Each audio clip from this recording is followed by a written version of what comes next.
Okay, last lecture में ये बात हुई थी अपनी कि kinetic energy is possessed by an object of mass m and moving with a uniform velocity v is ek is equal to half mv square. We have derived this equation. Now we have seen some examples also. Now in this lecture we will discuss about potential energy.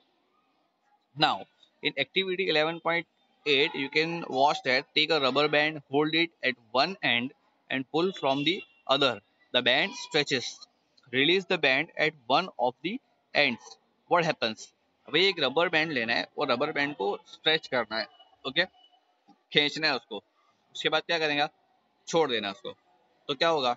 सीधी सीधी बात है कि जो rubber band था वो उसके actual size में वापस आ जाएगा.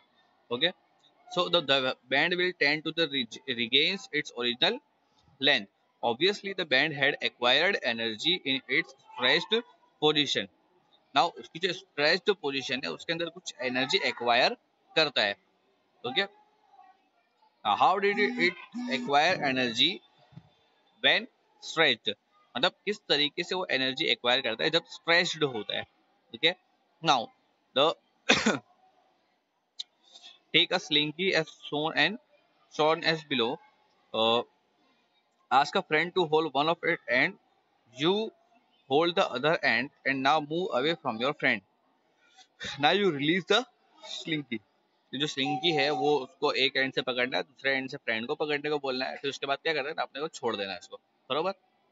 Okay, now activity 11.10. Take a toy car, wind it using its key, then place the car on the ground. Did it move? From where did it require energy? अब ये क्या करना है? एक कार लेना है, टॉय कार लेके उसको विंड करना है. बरोबर. अभी 11.8, 11.9 and 11.10 all of this have a conclusion which is given here. In the above situations the energy gets stored due to the work done on the object. It means that ये energy जो है stored रहती है कोई एक object के अंदर just because के उसके ऊपर कुछ वर्क डन हुआ है. Okay, the energy gets stored due to the work done on the object. The energy transferred to an object is stored as potential energy if it is not used to cause a change in the velocity or speed of the object. मतलब जो कोई भी energy transfer हो रही है object को वो as a potential energy उसके अंदर स्टोर्ड रहती है. ओके, वो जो एनर्जी है वो कोई भी चीज को वेलोसिटी में लाने के लिए या स्पीड में लाने के लिए यूज नहीं होती है. Now, to transfer energy when you stretch a rubber band, the energy transferred to the band is its potential energy. जब कभी भी एनर्जी हम ट्रांसफर करते हो, कभी बैंड है, रबर बैंड है, उसको स्ट्रेच करेंगे तो एनर्जी जो है ट्रांसफर होगी और ये जो एनर्जी ट्रांसफर हो रही है उसको अपने बोलते हैं पोटेंशियल एनर्जी. सेम चीज यहाँ पे इस तरीके का एरो जो है हम स्ट्रेच रिंग से फेंकते हैं. बरोबर. एरो तो वो एरो के अंदर भी जो स्ट्रिंग होती है उसके अंदर क्या होती है? पोटेंशियल एनर्जी पहले से स्टोर्ड होती है. अब वो पोटेंशियल एनर्जी स्टोर्ड होने की वजह से जो कोई भी एरो है वो दूर तक जाता है. Now potential energy of an object at a height. An object increases its energy when raised through a height. This is because work is done on it against gravity while it is being raised. मतलब कि जो कोई भी object है उसकी energy को वो raise करता है, बढ़ाता है जब जबकि जैसे जैसे वो हाइट पे जाता है. क्यों ऐसा होता है? क्योंकि कोई एक पर्टिकुलर वर्क डन होगा उसको ले जाने के लिए किसके ऑपोजिट में? हमारी जो ग्रेविटी है उसके अपोजिट में. जैसे कि ग्रेविटी है, जैसे कोई चेयर है या कोई एक टेबल है या कोई एक लोखंड का या मेटल का बाट है 1 kg 2 kg, उसको नीचे से उठा के ऊपर तक ले जाना उसमें हमको कोई एक वर्क करना पड़ता है. उसको डिस्प्लेस करने के लिए एक वर्क डन करना पड़ता है. तो वो चीज जो है उसकी वजह से क्या होगा कि पर्टिकुलरली वर्क डन होगा तो दैट्स वाई उसके अंदर कोई एक पर्टिकुलर एनर्जी अंदर प्रेजेंट होगी. The energy present in such an object is the gravitational potential energy. मतलब अब जो इस टाइप का ऑब्जेक्ट है जो एक हाइट पर ले जाया जा रहा है उसके अंदर जो एनर्जी है उसको हम बोलते हैं ग्रेविटेशनल पोटेंशियल एनर्जी।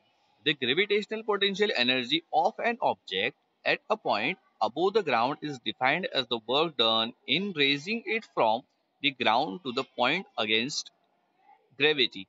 मतलब कि जो कोई भी एक ग्रेविटेशनल पोटेंशियल एनर्जी है कोई एक पर्टिकुलर ऑब्जेक्ट की, वो क्या है, जैसे जैसे ग्राउंड से उठाओगे वैसे वैसे क्या होती जाएगी, बढ़ते जाएगी।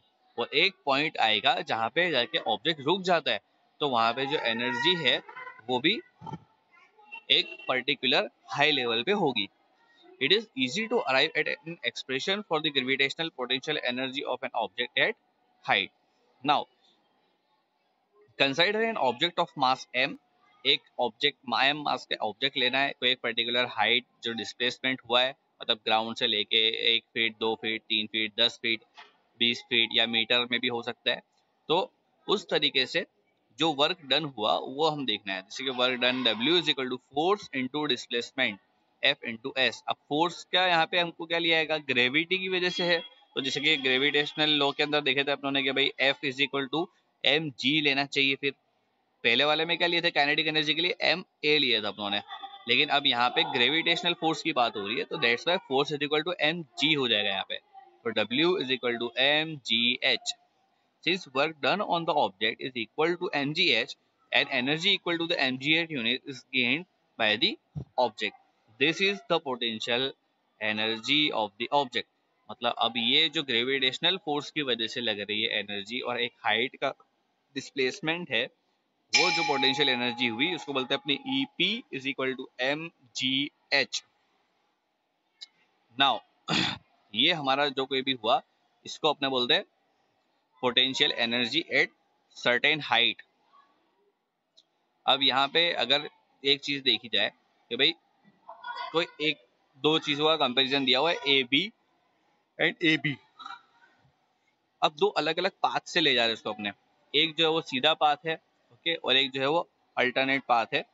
अब उसके अंदर पाथ से फर्क नहीं पड़ता है, क्यों? क्योंकि डिस्प्लेसमेंट क्या होगा, ए से बी का डिस्प्लेसमेंट, और यहाँ भी दूसरे नंबर में भी ए से बी का डिस्प्लेसमेंट तो उतना ही हुआ है। भले वो ज्यादा चला हो लेकिन उसके अंदर क्या होगा कि डिस्प्लेसमेंट की जो हाइट है वो सेम है। तो that's why this is the potential energy in both the cases are same. Okay, now homework में आप लोगों को 11.5 करना है और 11.6 करके लाना है, बरोबर।